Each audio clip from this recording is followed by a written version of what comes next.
Muy bien, estamos llegando a un punto donde Pablo va a hablar acerca del privilegio de dar y sus beneficios.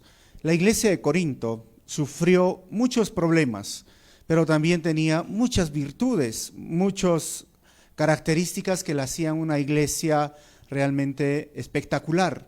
Pero lo espectacular a veces no siempre es algo tan sólido si es que no se toma en cuenta de forma integral los principios que encontramos en la palabra. Pablo les habló de forma directa en base al comentario de la familia de Cloé. En base a esas respuestas, Pablo da otras enseñanzas a través de Timoteo, que lleva esta carta. No lo trataron bien a Timoteo.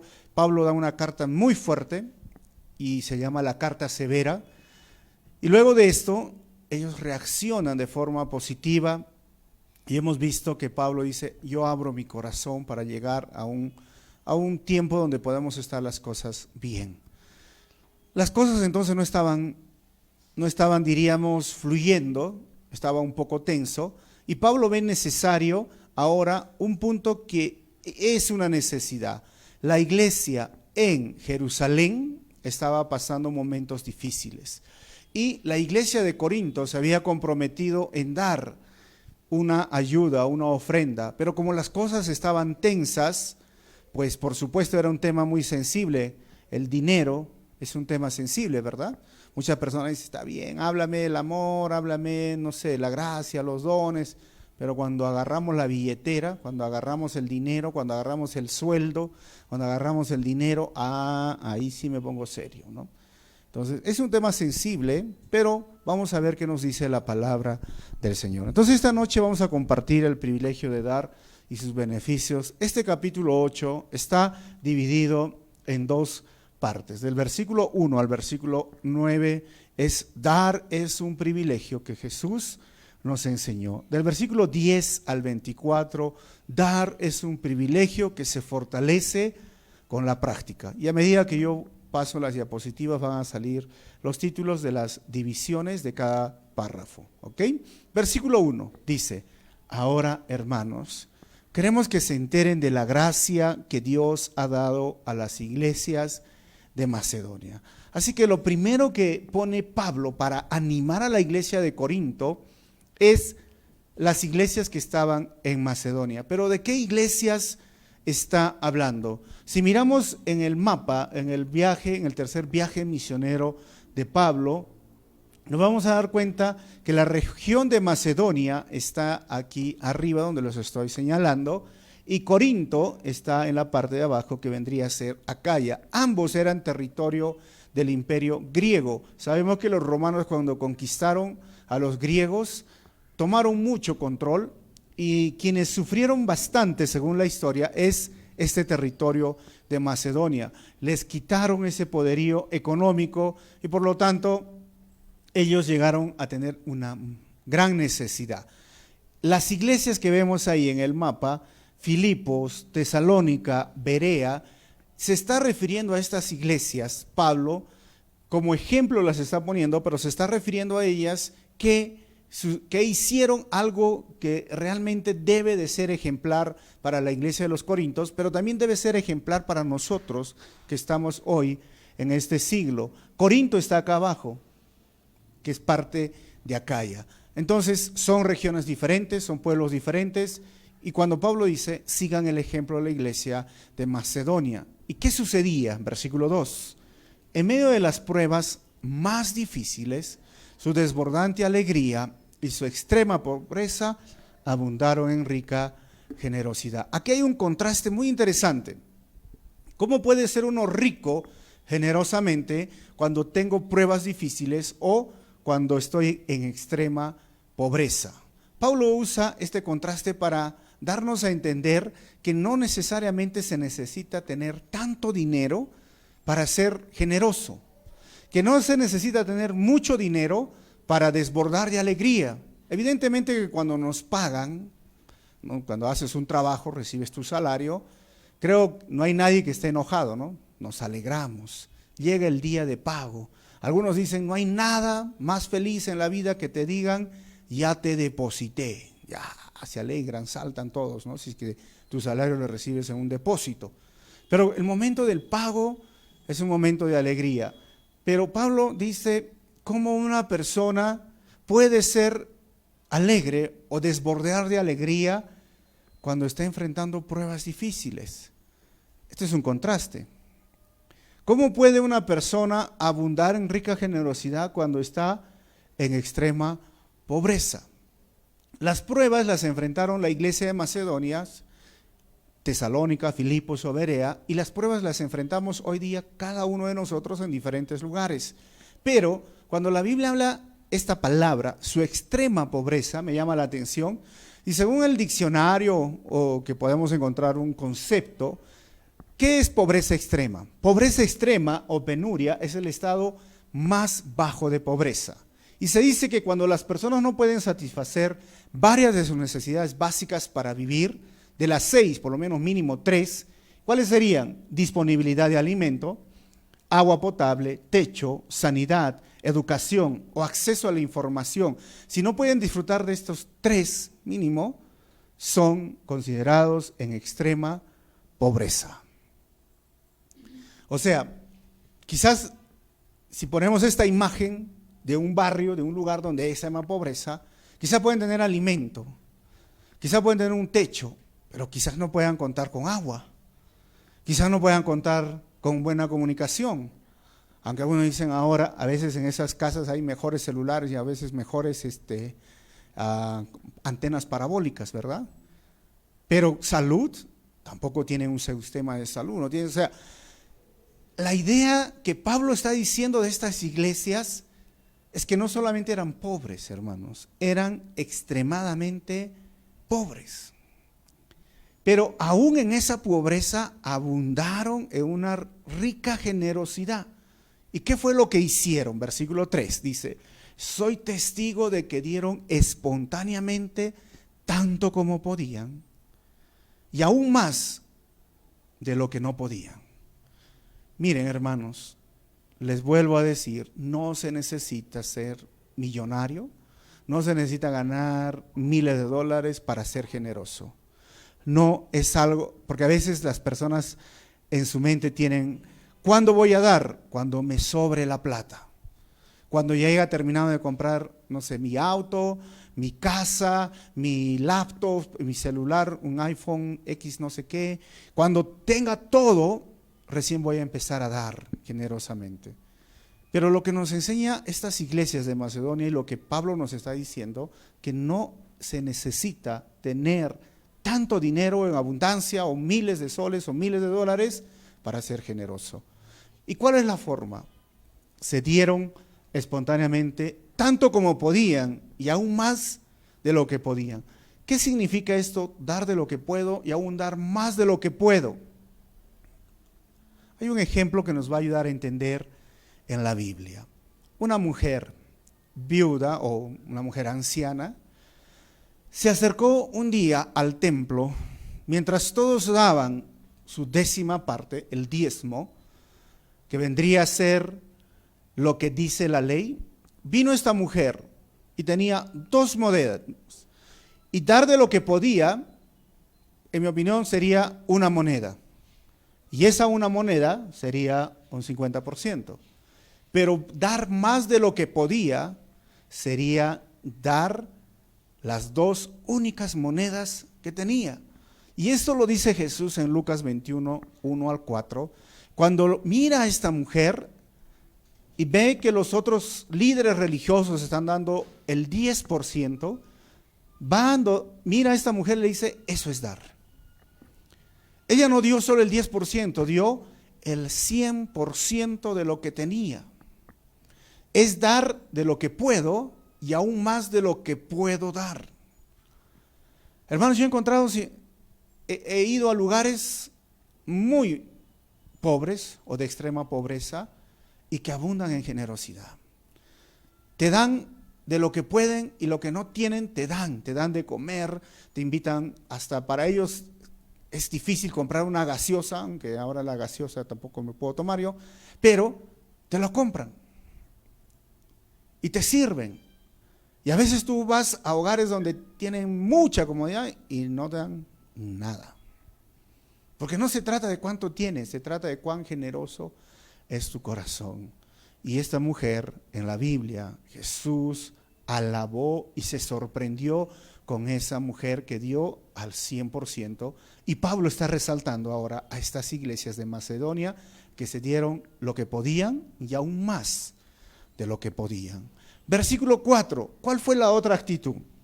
Dice, rogándonos con insistencia que les concediéramos el privilegio de tomar parte en esta ayuda para los santos. O sea, no es que simplemente se dieron espontáneamente y dieron más de lo que podían. ¿Saben qué hicieron? Dijeron, Pablo, por favor, haznos parte. Yo sé que nuestros hermanos en Jerusalén no tienen, pero Pablo los miraba y les decía, pero tampoco ustedes tienen. Pero queremos participar aún, lo que no tenemos ahí, más necesidad en ese lugar. Y ellos entendieron una palabra que la he remarcado, que dar es un privilegio. Quiero ser parte de esta ayuda para los santos. Ojo, ¿para quién? Para los santos. ¿Y quiénes son los santos? San Francisco, no, los hermanos. Nosotros somos santos, o sea, están dando para el pueblo de Dios, están dando para la iglesia de Jerusalén. Entonces, hermanos, dar es un privilegio que pocos experimentan hoy en día. En Hechos capítulo 20, versículo 35, el apóstol Pablo dice en ese versículo que el Señor Jesucristo dijo, hay más bendición en dar que en recibir. Y muchos hoy día no lo entienden y muchos hoy día les gusta más recibir que dar. Seamos sinceros, hermanos. ¿Qué te gusta más, dar o recibir? ¿Qué te gusta más? En serio, ¿qué te deleita más? ¿Que te den o tú dar? Porque es curioso, porque hay personas que les gusta dar de lo que otros tienen.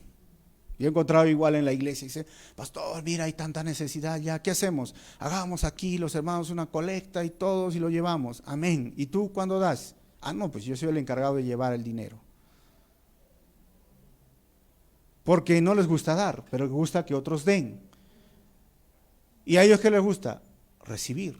¿Qué les gusta recibir? El halago, la gente que les diga. O sea, ¿cuándo las personas van a entender que lo que dijo el Señor es un principio que no va a cambiar? Hay más bendición en dar que en recibir. Entonces hay algunos por ahí también, ¿no?, que hablan de sembrar en buena tierra, y ese pseudo evangelio de fe y prosperidad pues ha tergiversado totalmente esto, ¿no? Y dicen, siembra en buena tierra. ¿Y quién es buena tierra? Yo. Así que si tú quieres ser bendecido, dame. ¿Y tú cuándo das? No, pues que yo soy buena tierra. O sea, yo solo estoy para recibir, no estoy para dar. Entonces, tampoco esto es lo que está diciendo el Señor, que todos deberíamos tener la actitud de dar. Entiende, hermano, este principio una vez más. Hay más bendición en dar que en recibir. Y algunas personas dicen, entonces, pero yo no tengo para dar, estoy para que me den. Mentira, hermanos. Todos tenemos para dar, todos. Especialmente en nuestra situación ahora, se dice que Arequipa es la segunda ciudad que tiene mayor progreso económico en todo el Perú. ¿Se va bien? Es la segunda ciudad más cara y hay dinero. Entonces no pueden decir, no, quizás en algunos lugares, en unas regiones, pero aún en una región muy necesitada, no creo que se compare mucho con la de Macedonia, aún así que es como la de Macedonia, ellos dijeron, haznos por favor parte del privilegio de dar. Versículo 5. ¿Qué más hicieron? Incluso hicieron más de lo que esperábamos, dice, ya que se entregaron a sí mismos, primeramente al Señor y después a nosotros, conforme a la voluntad de Dios. Y ahí va el orden. Ya tenían extrema pobreza, ya rogaron para ser parte de esto. Y tercero, que dieron un principio, que lo hemos leído en Hechos 20. Se entregaron a sí mismos, pero primeramente ¿a quién? Al Señor. Y esto debe ser siempre, hermanos, nuestro deseo cuando vamos a dar. No voy a dar porque me cae simpático, no voy a dar porque de repente me parece bien, me voy a dar porque de repente, bueno, si me dice que no sé, ¿no? Gracias, gracias, gracias, le voy a dar. Si no me dice nada, no le voy a dar. O sea, cuando damos, ¿a quién primeramente debemos de dar? Al Señor, como para el Señor. Y después, lógicamente, sí, a las personas, a los que están sirviendo, pero la idea de dar es dar como para el Señor. Curiosamente, en las iglesias sucede a veces cuando hay un conflicto, sea con el liderazgo, con la iglesia, lo primero que hacen los hermanos es no doy, pues. Con esto lo castigo, ¿no? A la iglesia o castigo al pastor. Pero esto no debe ser la actitud, porque tú no estás dando a una persona. ¿A quién estás dando? Al Señor. Y ellos dijeron, sí, se entregaron primeramente y les dieron al Señor. Así que lo sobresaliente de dar, hermanos, no radica en la cantidad, sino en el por qué y en el cómo. El por qué estoy dando y el cómo estoy dando. ¿Por qué estoy dando? Porque es un privilegio. ¿Cómo? Como al Señor. En esto realmente radica lo sobresaliente del dar. Pero ojo, Dios no quiere dádivas u ofrendas que se den de mala gana. Tú no puedes agarrar y decir, por eso es que nosotros no estamos coercionando, no amenazamos, no es un requisito para que tú vengas a la iglesia si no das. No es tampoco ningún requisito para que tú sirvas en la iglesia. Hay iglesias que tienen esto como requisitos, nosotros no lo tenemos. ¿Por qué? Porque dádivas u ofrendas dadas de mala gana o de forma obligatoria, el Señor no los recibe. Y sabemos bien este principio. Entonces, de todos estos versículos deberíamos aprender lo siguiente. Debemos dar como lo hicieron estas iglesias. ¿Cómo lo dieron hasta este momento? Como una dedicación a Cristo. ¿Qué más? Con amor por los creyentes. ¿Qué más? Con la alegría de ayudar a aquellos que están en necesidad. Y cuarto, porque era correcto hacerlo. Hay una necesidad, ellos suplieron la necesidad. Y esto debe ser un principio de nuestra iglesia, ¿no? Frente a una necesidad, vamos a dar. Y agradezco al Señor que ustedes siempre lo han hecho también. Pero mi pregunta, por todo lo que estamos estudiando aquí, ¿tu medida de dar se parece a la de las iglesias de Macedonia? Vuelvo a repetir, ¿tu medida de dar se parece a la de las iglesias de Macedonia? ¿O estás diciendo, pues yo no tengo nada para dar? Bueno, si tienes techo, si tienes acceso a comunicación, si tienes comida, si tienes agua, vives mejor que las iglesias de Macedonia. Y aún ellos, en su extremada pobreza, dieron. Así que no puedes decir que no tengo para dar. Pero todos tienen que aprender este principio, hermanos, de dar. Versículo 6. Pablo anima y resalta su ejemplo de dar. Dice el versículo 6, de modo, dice que rogamos a Tito que llevara a feliz término esta obra de gracia entre ustedes, puesto que ya la había comenzado. Miren, la obra de gracia, ojo con esas palabras, versículo 7. Pero ustedes, así como sobresalen en todo, miren, esta era la iglesia de los Corintios.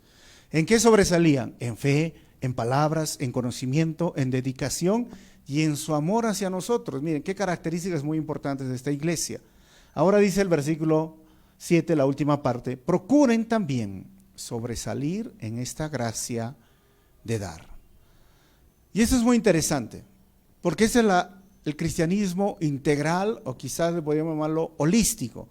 Tú puedes sobresalir en fe, tú puedes sobresalir en palabras, tú puedes sobresalir en conocimiento, miren, en dedicación o amor hacia los otros, pero si no das, hay un desequilibrio, hay un desbalance. Porque también deberíamos de aprender de dar, es parte importante de la iglesia. Ojo, nosotros estudiamos la Biblia versículo por versículo, capítulo por capítulo. Y cuando tenemos que hablar del tema, pues vamos a profundizar en el tema. No estamos escogiendo este tema al azar. Hay iglesias que todas las veces que uno se reúne hablan de dar dinero, dar dinero. Yo creo que estoy hablando después de, no sé, desde el año pasado. Creo, ¿no? Pienso, recién estoy hablando sobre este tema de dar. Y lo estoy haciendo porque la Biblia lo está trayendo. Así que piensa bien. Estás sobresaliendo en fe, palabras, conocimiento, dedicación y en amor hacia los demás. Y te pregunto, ¿qué estás haciendo con el dinero que estás recibiendo? ¿Estás dando? También deberías sobresalir en esa gracia de dar. ¿Y qué significa sobresalir en esta gracia de dar? La palabra gracia que usa Pablo es del griego charis o caris, ¿no? De la cual viene carisma. Y recuerden que gracia es recibir más de lo que nosotros merecemos. Somos salvos por la gracia, no somos salvos por las obras. Somos salvos por medio de la fe, pero lo que recibimos es gracia. Y gracia es tener más de lo que nosotros merecemos. ¿Y qué significa esto? Que cuando somos salvos, no solamente se nos perdona nuestros pecados, no solamente nos da una nueva vida, no solamente recibimos la enemistad con el Padre, ahora somos amigos con el Padre, no solamente recibimos que no vamos a sufrir una condenación en el infierno por miles de años, sino que somos librados de esa condenación. No solo recibimos, hermanos, el ser reconciliados con el Padre, recibimos una herencia incorruptible, somos coherederos con el Señor. De todo el universo, de todo lo que pertenece, vamos a juzgar. O sea, ¿qué hemos hecho para merecer esto? Nada. Eso se llama gracia. Recibimos más de lo que merecemos. Algunos a veces no entienden la gracia, ¿no? Pero te lo voy a poner un ejemplo sencillito, ¿no? Antiguamente, cuando sacabas tu DNI, porque ahora no se puede, ¿no? Te tomaban una foto. Tú ibas, pagabas tu dinero, y lo que hacían cuando te tomaban la foto, hay un programa que se llama Photoshop, o quizás usan otro, ¿y qué hacían? Si tenías un granito acá como yo, acá en la frente, te borraban. Tenías una manchita, tus ojos te los abrían, tu cara, o sea, te arreglaban, y tú te mirabas y te enamorabas de tu foto. ¡Wow! ¡Qué salido un papacito! Decían los hombres, ¿no? Las mujeres, una mamacita, ya está. Y algunos te molestaban, te miraban el DNI y te decían, ¿eres tú? No eres tú. ¿Y sabes qué recibías?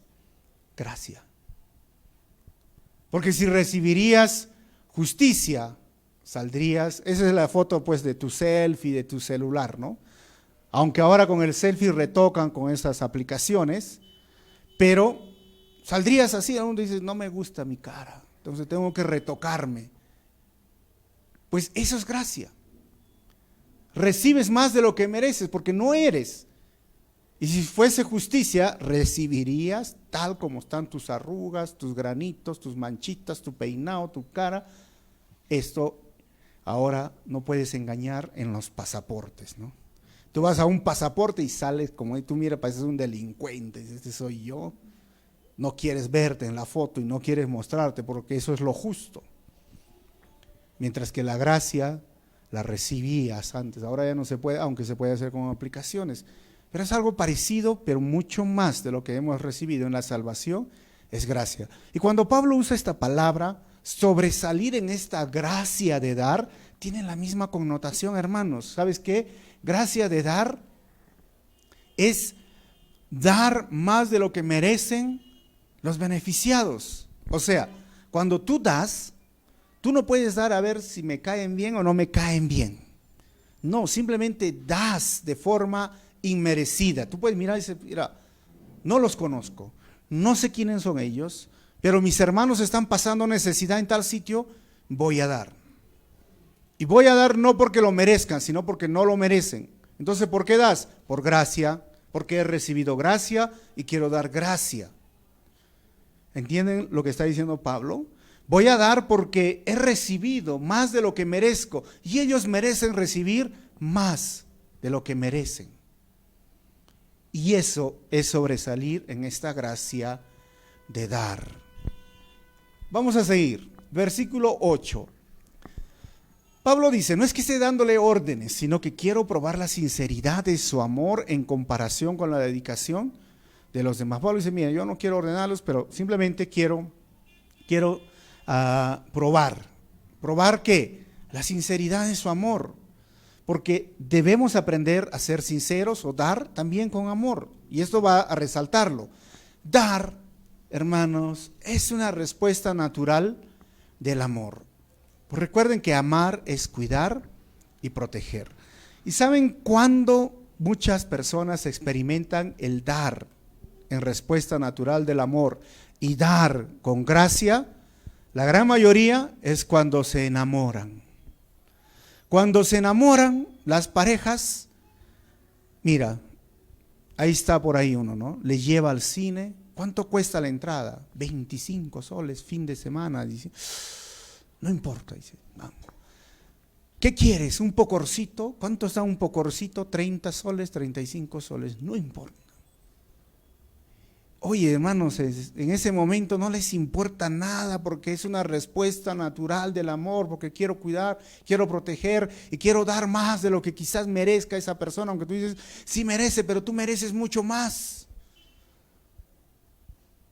A veces no lo están entendiendo, pero espero que ustedes lo puedan entender, que dar es una respuesta natural del amor, es ese mismo amor que una madre tiene hacia su hijo. Quizás el hijo no lo merezca, lo ha tratado mal a la mamá, le ha contestado, le ha maltratado, pero ahí está la mamá, esperándole con su comida o esperándole con sus cosas que necesita. ¿Por qué? Porque es una respuesta natural del amor, porque quiere cuidar y quiere proteger. ¿Entienden, hermanos? A veces practicamos nosotros esto con las personas que amamos, pero la Biblia dice que debemos amar también a nuestros hermanos y una respuesta frente a la necesidad debe de ser el dar, porque amamos a aquellas personas que son nuestros hermanos, aunque quizás no los conozcamos bien, pero que dar es una respuesta natural del amor. Versículo 9. Ya conocen, dice, la gracia de nuestro Señor Jesucristo, que aunque era rico, por causa de ustedes se hizo pobre para que mediante su pobreza ustedes llegaran a ser ricos. Ahora Pablo va a poner que Jesús es el ejemplo de dar, hermanos. Y miren, si ustedes dicen, no, yo sí a veces doy, ahora les estoy explicando el ejemplo de una mamá que da con gracia y da en respuesta del amor. Pablo dice, ya conocen la gracia de nuestro Señor Jesucristo. O sea, Él es el ejemplo, Él es el que se dio. ¿Y cómo es que se dio? Él era rico. Por causa de ustedes se hizo pobre. Para que mediante la pobreza, su pobreza, ustedes llegaran a ser ricos. Este versículo, otra vez, ha sido tergiversado por aquel pseudo evangelio de fe y prosperidad, donde dice, bueno, Jesús se hizo pobre para que tú seas, ¿qué? Rico económicamente. Y piensan que el ser cristiano es sinónimo de ser rico y el objetivo debe ser tener mucho dinero. Pues, ¿qué les he explicado? Que un texto fuera del contexto es un pretexto. Y para tener una sana doctrina, no solamente tenemos que agarrar los versículos que están arriba y los que están abajo, sino tenemos que agarrar todo el capítulo, si no es todo el capítulo, todo el libro, si es todo el libro, todo el testamento, y si no, toda la Biblia. En otras partes de la Biblia nos dice que el objetivo de ser cristiano es tener mucho dinero. No. ¿En el libro nos dice esto? No. En ese caso, la iglesia de Macedonia, pues tendría mucho dinero. En este caso, o sea, ellos disfrutarían de riqueza en medio de esta región que estaba sufriendo pobreza. No, ellos eran pobres. Claramente dice, eran extrema pobreza, porque no está hablando del asunto financiero, sino está hablando del asunto de la gracia, la riqueza de la gracia. ¿Y cómo vamos a corroborar o comprobar esto? Pues vamos a ver, gracia, cuando dice que Jesús se hizo pobre, hay que ver Filipenses capítulo 2, versículos 5 al 7, donde dice la palabra que él siendo igual a Dios, que él siendo Dios, no escatimó siendo igual a Dios y se humilló a sí mismo y tomó forma de hombre, y no solamente tomó forma de hombre, sino forma de siervo. O sea, él, dueño del universo, se hizo hombre y se hizo un siervo.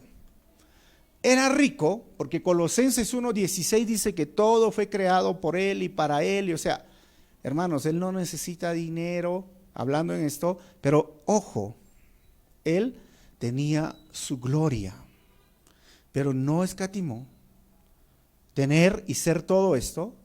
¿Por qué? Porque él quiso mostrarnos de qué se trata la gracia.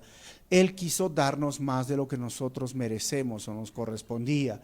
Y cuando dice que lleguen a ser ricos, está hablando de la salvación y la vida eterna. Está hablando de esa riqueza espiritual, no está hablando de esa riqueza material, sino contradeciría los primeros versículos y al final los últimos.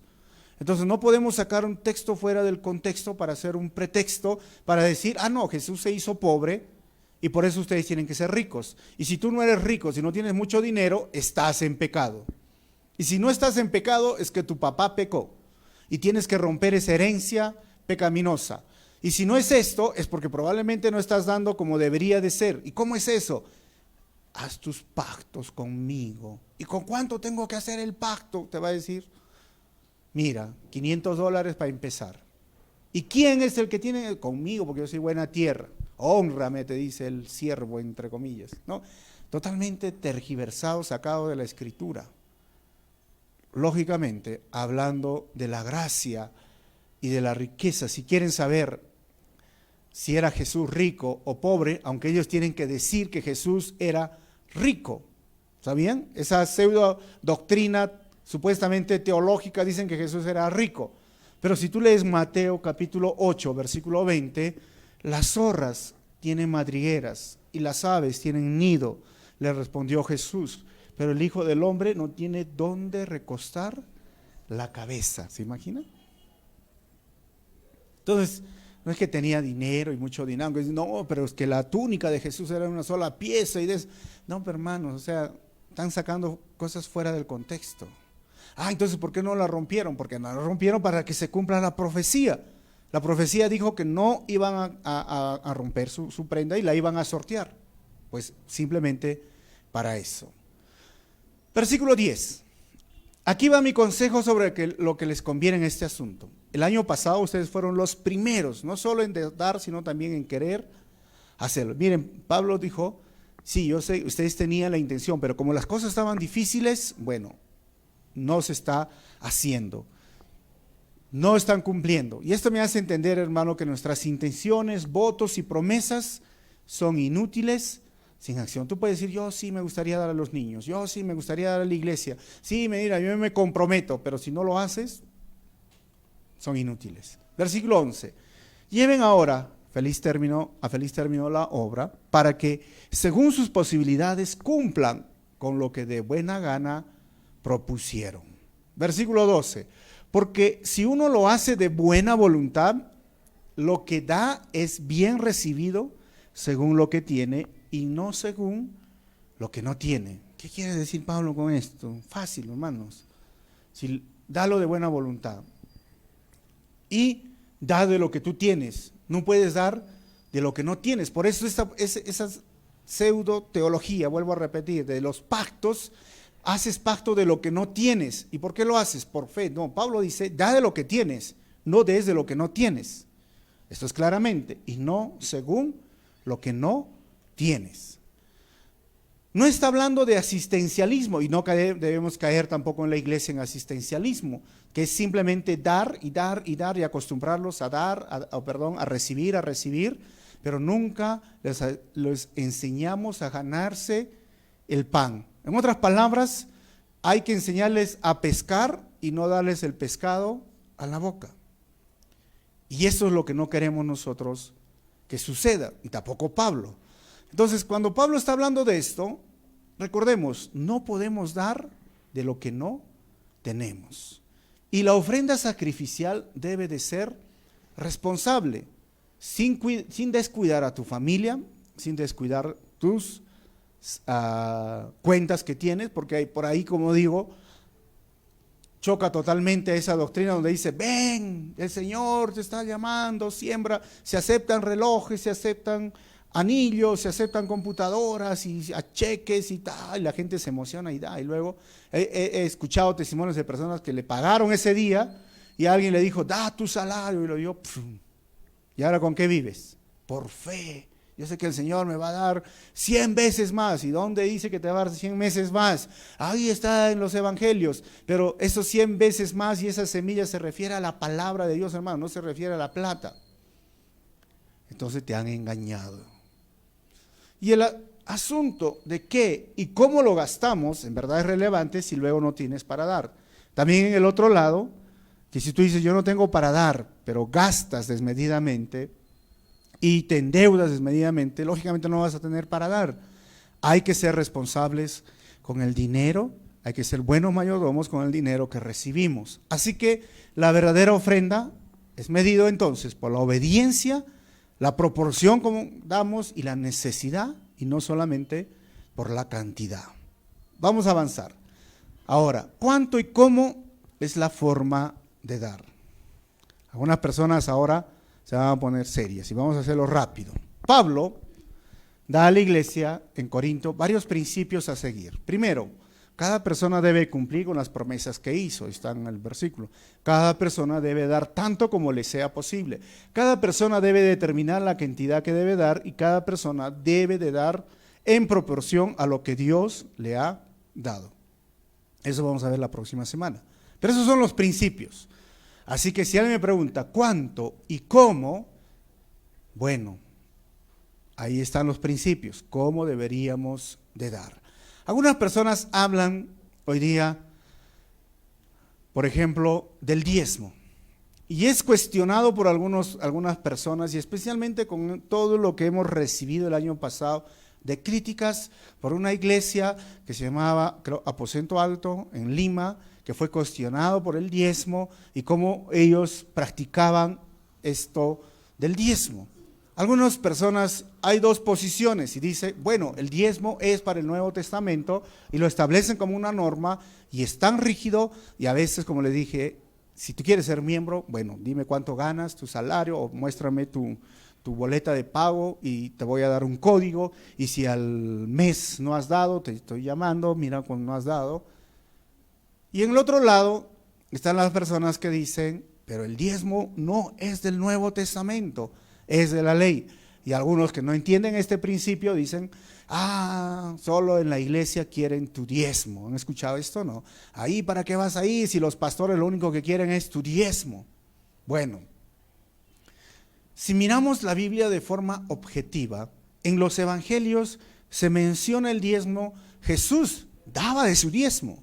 No podríamos decir que no, hermanos. En Lucas 11:42 dice, ay de ustedes fariseos, los fariseos que daban su diezmo, que dan la 10ª parte de la menta, de la ruda y de toda clase de legumbres, pero descuidan la justicia y el amor de Dios. Debían haber practicado esto sin dejar de hacer aquello. O sea, está bien, diezmen, esto es parte. Pero hasta que Jesús murió, tenemos el antiguo pacto. Desde que Jesús murió y resucitó, tenemos el nuevo pacto. Y ahora, en el libro de los Hechos, vemos que la iglesia, en sus principios, diezmaron. Pues personalmente no lo veo, y estamos estudiando Hechos versículo por versículo. En las epístolas y en todos los demás escritos, tanto de Pablo como de Pedro y de Juan, vemos que la iglesia estaba dando diezmos. Tampoco lo vemos. En el libro de Hebreos se menciona como un ejemplo de que Jesús es superior a Melquisedec y que Abraham le dio el diezmo, pero tampoco anima a que la iglesia diezme. Entonces algunos dirán, entonces el diezmo no es del Nuevo Testamento. Pues objetivamente no lo es. Y algunas personas dicen, entonces si no es el diezmo ahora para este tiempo, entonces no doy. Bueno, ¿qué hacía la iglesia? Si tu pregunta es, ¿qué es lo menos que puedo dar y que de esta manera pueda agradar a Dios? Entonces pastor está diciendo que no va a quedar el 10%. Yo no estoy diciendo eso. pero estoy enseñando qué es lo que dice la Biblia. Pero por ahí alguien pregunta, ¿qué es lo menos que puedo dar? ¿Cuánto puedo dar? ¿10, 9, 8, 7, 5, 6, 1% de lo que yo recibo? Para mí esta sería la pregunta incorrecta. ¿Por qué? Si queremos seguir el ejemplo de los cristianos en el libro de Hechos, ¿sabes qué hicieron en el libro de Hechos? Ellos dijeron, miren, ya no estamos bajo el diezmo, bajo el antiguo pacto. ¿Ahora qué hacemos? Entonces, ¿podemos dar más? Esa era la actitud en el libro de los Hechos. Ustedes me dirán, está loco, pastor. Bueno, lee Hechos capítulo 4, versículo 36 al 37. Un tal José, llamado Bernabé, levita, vendió todo su terreno. Vendió su terreno. ¿Acaso dio el diezmo? ¿Sabes cuánto dio? Todo. ¿Y sabes cuánto es todo? El 100%. La historia de Ananías y Zafira, en Hechos 5, 1 al 10. Quizás vieron lo que, wow, se sorprendieron de Bernabé y cómo ahora estaban dando más, no solo el diezmo, quisieron agarrarse. ¿Se acuerdan o no? Mire, si ellos hubieran dado el diezmo, estarían bien. Pero ellos dijeron, querían recibir la gloria, al final querían agarrarse el dinero diciendo, aquí está la propiedad, lo que hemos vendido, el dinero. Ustedes conocen esa historia. Pero esta mujer, la viuda, dio el 100%, 2 monedas. Zaqueo dio la mitad de lo que tenía, el 50%. Y yo puedo seguir, hermanos, ellos dieron más de la 10ª parte. Y ahora ya están algunos más serios. O sea, ya no solo es el 10, sino el 100%. Pues para mí, sí. Porque todo es del Señor. Todo le pertenece al Señor. Ahora sí, ¿para qué me metí a esta iglesia? Van a decir algunos, me van a sacar todo. No te voy a sacar nada, hermanos. Porque eso es algo voluntario. Eso es algo que tú y Dios tienen que aprender en una relación basada en amor. ¿Cuánto tú vas a dar? Miren. El dar y el buen manejo financiero son asuntos espirituales, no solamente son asuntos financieros. En Lucas 16:11 dice, si ustedes no pueden manejar los asuntos del mundo, de finanzas, ¿cómo puedo yo confiar en ustedes los asuntos espirituales? El que no es un buen mayordomo con lo que tiene, con lo que recibe, ¿cómo podría ser un buen mayordomo en el liderazgo? ¿Cómo Dios podría pasar por tu mano mucho dinero? Pues no lo vas a poder hacer. En 1 Corintios capítulo 16, versículo 1 al 3, dice Pablo, en cuanto a la colecta para los creyentes, sigan las instrucciones. ¿Quieren saber cuáles eran las instrucciones de Pablo en el Nuevo Testamento? Versículo 2, el primer día de la semana, ¿qué día es esto? Domingo. ¿Eso qué significa? Periódicamente. Cada uno de ustedes aparte y guarde. ¿Qué significa esto? Proporcional y constante. Tengo que apartar y tengo que saber ahorrar y ser mayordomo. Algún dinero conforme a sus ingresos. Ojo, tú no puedes dar más de lo que tienes. Pero conforme yo estoy recibiendo, tengo que apartar y tengo que guardar para el día domingo. ¿Qué voy a hacer? Lo voy a traer para que no se tengan que hacer colectas cuando yo vaya, y luego cuando llegue daré cartas de presentación a los que ustedes hayan aprobado y los enviaré a Jerusalén con los donativos que hayan recogido. Entonces, ¿cómo tengo que dar? En un orden establecido, porque hay personas que también agarran y dicen, no, yo soy dueño de mis diezmos, yo soy dueño de mis ofrendas y yo doy al que me caiga bien. No, hermanos. Pablo dice, tienes que ponerlo en la iglesia. Bernabé lo puso y lo dio al liderazgo de la iglesia en el libro de Hechos a los apóstoles. Ananías y Zafira, ¿a quién lo trajeron? A los apóstoles. Y la gente traía su dinero, ¿y a quién le daba? A los apóstoles. Y tiene que haber una buena administración. Es la iglesia, el liderazgo que administra, y tú lo tienes que traer. Como digo, hay personas que dicen, no, yo hago con mi ofrenda lo que quiero. Pues tampoco lo veo. Así que arreglemos este asunto, ordenémonos, y tiene que, lógicamente, haber una buena administración dentro de la iglesia, y tiene que ser cada domingo, tiene que ser proporcional, tiene que ser periódico, y tiene que ser en el orden establecido por Dios. En el Antiguo Testamento se traía a los levitas, hoy, o al templo, en el sacerdocio. En el libro de Hechos se traía al liderazgo, a los apóstoles, a la iglesia, y ellos se encargaban de distribuir. Hoy, siguiendo este mismo ejemplo, lo ponemos en la iglesia, y la iglesia, bajo un principio, bajo una administración, pues lo distribuye conforme a las necesidades que haya.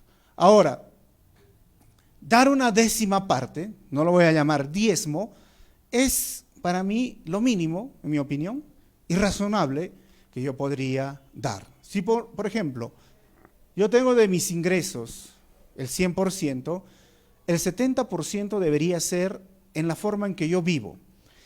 Y considero que el 20% deberías tener un ahorro, tu chanchita, como dicen, o tu chanchito. Y el 10% es lo que vas a dar al Señor.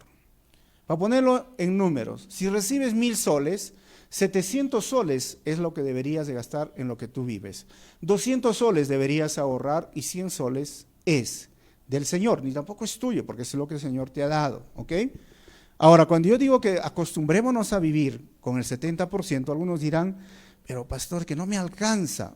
Claro que no te va a alcanzar si estás pagando el colegio de tu hijo por 500 soles, mejor ponle un colegio nacional y no vas a pagar nada. ¿Me entienden o no? O sea, la idea no es que, no, tengo que conseguir para conseguir, no, es reducir tus gastos. No es que no me alcanza, pero si te quieres comprar un pantalón de 200 soles no te va a alcanzar, porque hay pantalones de 30 soles, y las hay, hermanos. Pero quieres comprarte unas zapatillas de 300 soles cuando hay zapatillas de 40 soles. O sea, nosotros deberíamos de aprender a ser buenos mayordomos. Y si queremos ser buenos mayordomos, este es mi consejo, esto no es Biblia, hermano, ahora. ¿Ok? Sepamos diferenciar. Aprende a vivir con el 70%, ahorra el 20% para una casa, para un auto, para lo que tú necesitas, para un viaje. Aprende a ahorrar, porque ahorrar es bíblico y está en el libro de Proverbios, y es el 10% del Señor. De todo lo que recibas, nosotros decidimos dar el 10%. Y no es porque en mi cabeza esté la palabra diezmo, sino porque yo considero que es lo mínimo que podría darle al Señor y es lo sabio.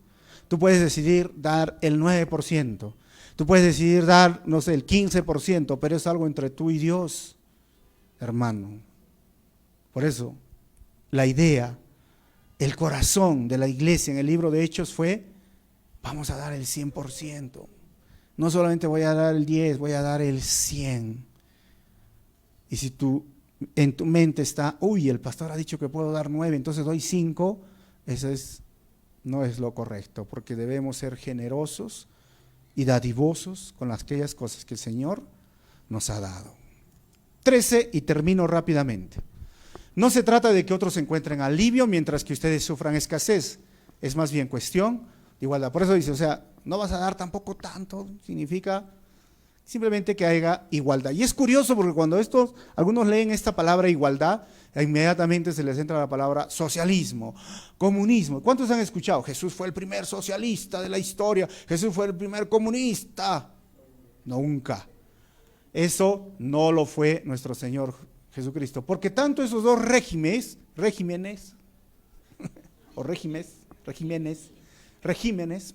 disculpen, ellos agarran, dicen, vamos a buscar igualdad, pero a punta de pistola, de la fuerza, de la agresividad, quieren quitar a aquel que tiene más para dar al que tiene menos.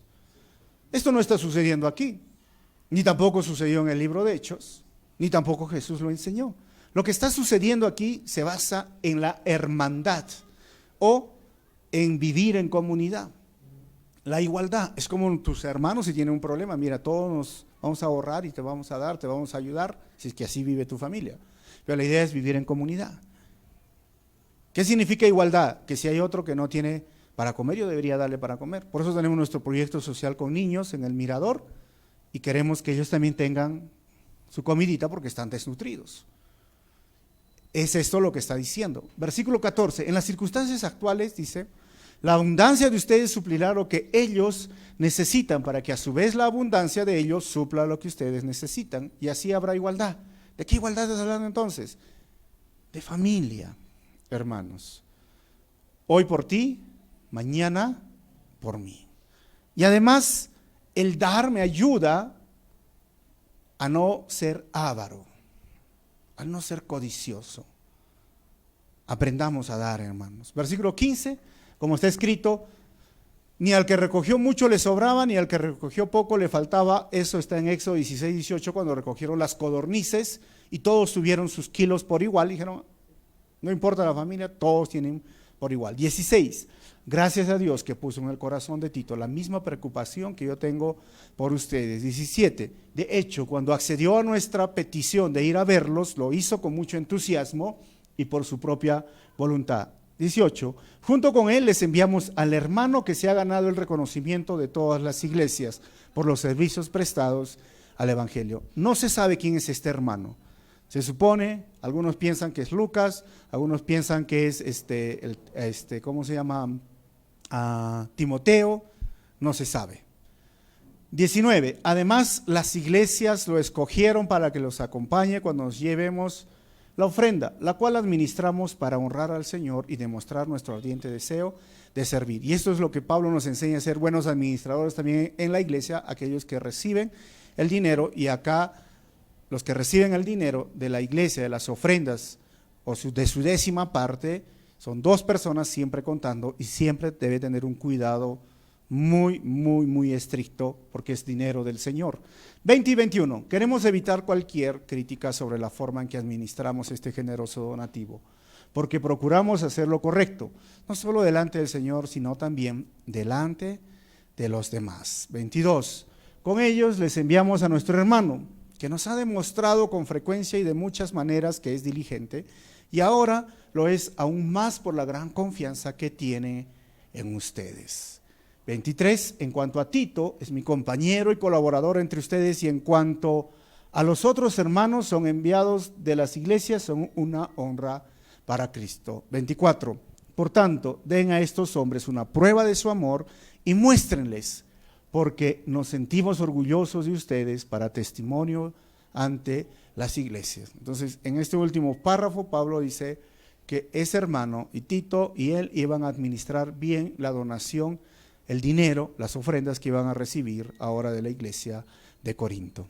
Terminamos con estas conclusiones. Primero, dar por amor y con amor es importante para nuestro Señor. 2, dar frente a la necesidad es nuestro deber. ¿Ves una necesidad? Hay que dar, hermanos. Tercero, dar bajo los principios de gracia es relevante en el pacto de la gracia. Y ahora ya sabemos a qué se refiere, ¿verdad?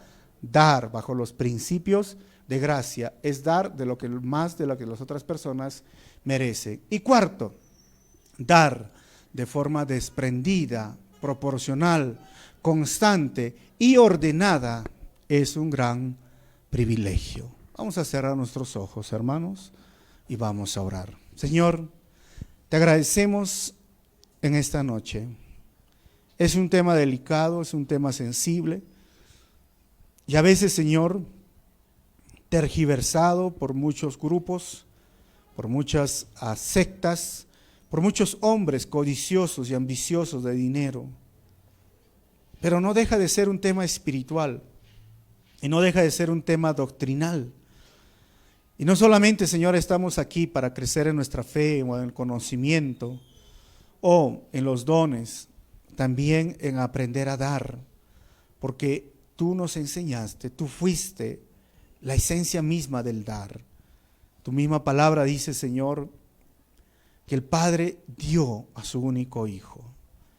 El dar es parte de nuestro cristianismo, de seguirte a ti, Señor, y hacerlo de la forma correcta. El cómo y el por qué es muy importante para nosotros. Que no seamos ávaros, que no seamos tacaños, que simplemente demos lo que a ti te corresponde, que demos con alegría, que demos de forma proporcional, que demos, Señor, de forma periódica, que demos conforme estamos siendo prosperados y podemos dar aún más, como estas iglesias de Macedonia. Ayúdanos y enséñanos a dar, Señor. Gracias por todo esto. En tu nombre, Jesús, oramos así. Amén.